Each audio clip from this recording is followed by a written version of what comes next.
क्या लगता है जो आपको भी खबरें आ रही होगी, कई जगहों पर गड़बड़ी की खबरें आ रही, लगता है कि देखिए, सरकार ने लगता है जैसे मजाक किया हो नौजवानों के साथ। एक तो पहले से बहुत घोषणा कर रहे थे डिप्टी सीएम, जब डिप्टी सीएम नहीं थे तब, कि हमारी सरकार आएगी तो डोमिसाइल नीति हम लाएंगे और बिहार के नौजवानों को रोजगार मिले, इसको हम सुनिश्चित करेंगे। अब उनकी सरकार है, जो पहले से थोड़ी सुरक्षा भी थी यहाँ के नौजवानों के लिए, उसको भी समाप्त करके ओपन फॉर ऑल कर दिया गया।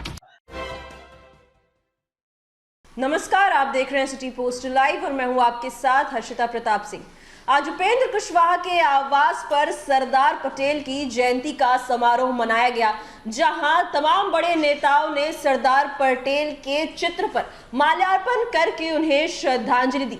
वहीं पत्रकारों से बातचीत के दौरान उपेंद्र कुशवाहा ने जमकर नीतीश सरकार पर हमला बोला है। एक बार फिर उन्होंने बीपीएससी द्वारा शिक्षक नियुक्ति परीक्षा को लेकर जो नीतीश कुमार नियुक्ति पत्र बांटने वाले हैं उसको लेकर आरोप लगाते हुए सामने आए हैं। साफ तौर पर कह दिया है कि पहले से ही नियोजित शिक्षकों को नियुक्ति पत्र दिया जा रहा है। बड़ी धांधली चल रही है इस नियुक्ति पत्र को लेकर। साथ ही उन्होंने ये भी कहा कि डोमिसाइल नीति को खत्म करके नीतीश कुमार ने गलत किया है। बिहार में बाहर के राज्य के लोग आकर नौकरी पा रहे हैं और बिहार के लड़के देखते रह जा रहे हैं। क्या कुछ कहते नजर आए उपेंद्र कुशवाहा, हम आपको पहले सुनाते हैं। अभ्यर्थियों को नियुक्ति पत्र सौंपेगी सरकार, क्या लगता है जो आपको भी खबरें आ रही होगी, कई जगहों पर गड़बड़ी की खबरें आ रही, लगता है कि देखिए, सरकार ने लगता है जैसे मजाक किया हो नौजवानों के साथ। एक तो पहले से बहुत घोषणा कर रहे थे डिप्टी सीएम, जब डिप्टी सीएम नहीं थे तब, कि हमारी सरकार आएगी तो डोमिसाइल नीति हम लाएंगे और बिहार के नौजवानों को रोजगार मिले, इसको हम सुनिश्चित करेंगे। अब उनकी सरकार है, जो पहले से थोड़ी सुरक्षा भी थी यहाँ के नौजवानों के लिए, उसको भी समाप्त करके ओपन फॉर ऑल कर दिया गया।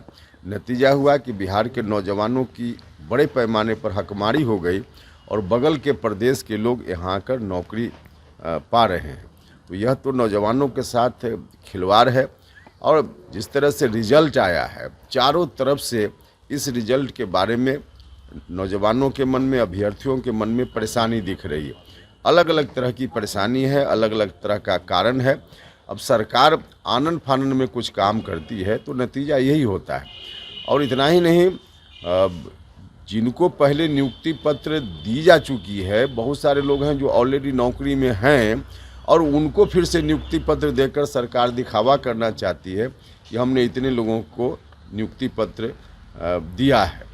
तो अब इस तरह की स्थिति में पूरे अराजक माहौल में सरकार चल रही है। आपको क्या लगता है सर, महागठबंधन के लोग जो है नए गठबंधन को लेकर काफ़ी खुश दिख रहे थे, लेकिन मध्य प्रदेश में जेडीयू ने भी उम्मीदवार उतार दिए, समाजवादी पार्टी भी चुनाव लड़ने, लगता है कि महागठबंधन जो है बनने से पहले ही इंडिया अलायंस जो है वो कहने के भी कर रही है।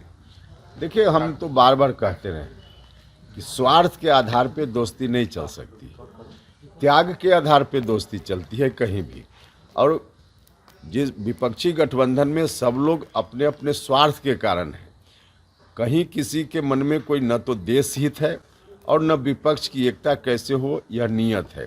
तो स्वार्थ के आधार पे जितनी पार्टी है, सबके नेता के मन में है कि आगे आने वाले दिनों में कोई बात बने तो हम प्रधानमंत्री बने। इस तरह से थोड़े होता है।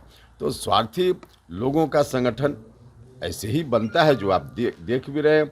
मिल करके एक बार प्रेस कॉन्फ्रेंस करते हैं कि हम लोग एक हो गए, और एक्शन में देखिए तो फिर अलग अलग हैं लोग। अब बाकी जगह जो चुनाव हो रहा है कई राज्यों में, वहाँ सब पार्टी अलग अलग उम्मीदवार दे रही है।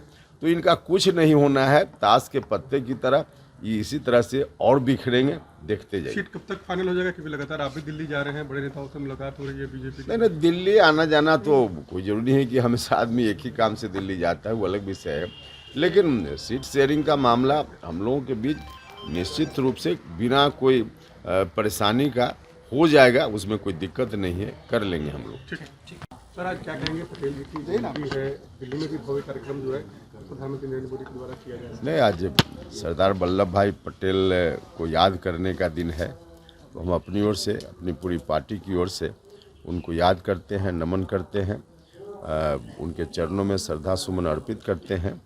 और जब ऐसे महापुरुष को हम याद करते हैं तो हमको अंदर से ताकत मिलती है। सरदार पटेल देश को एक करने में बड़ी भूमिका उनकी रही और इसलिए उनको लौह पुरुष भी कहा जाता है। तो अगर सरदार पटेल नहीं होते तो देश का स्वरूप आज इस रूप में नहीं होता। उनका योगदान है देश को इस रूप में लाने के लिए। तो हम सब लोग मिलकर आज की तारीख में संकल्प लेते हैं कि उनके बताए गए रास्ते पर हर लोग चले, यही हमारी कामना है। आपने सुना किस तरीके से उपेंद्र कुशवाहा जमकर नीतीश सरकार पर हमलावर होते हुए नजर आ रहे थे, लेकिन वो यही नहीं रुके। उन्होंने इंडिया गठबंधन को भी लपेटा। साफ तौर पर कहा कि ताश के पत्तों की तरह गिर रही है ये गठबंधन। भले ही ये लोग मीडिया के सामने बड़ा गठबंधन होने का दिखावा करते रहते हैं, दावा करते रहते हैं, लेकिन इसका कोई लाभ नहीं होने वाला है। विधानसभा चुनाव में ही ताश के पत्तों की तरह गिरती हुई नजर आ रही है ये गठबंधन। क्या कुछ कहते हुए नजर आए उपेंद्र कुशवाहा, ये हमने आपको सुनाया। फिलहाल इस खबर में इतना ही। आप आगे की खबरों के लिए देखते रहिए सिटी पोस्ट लाइव।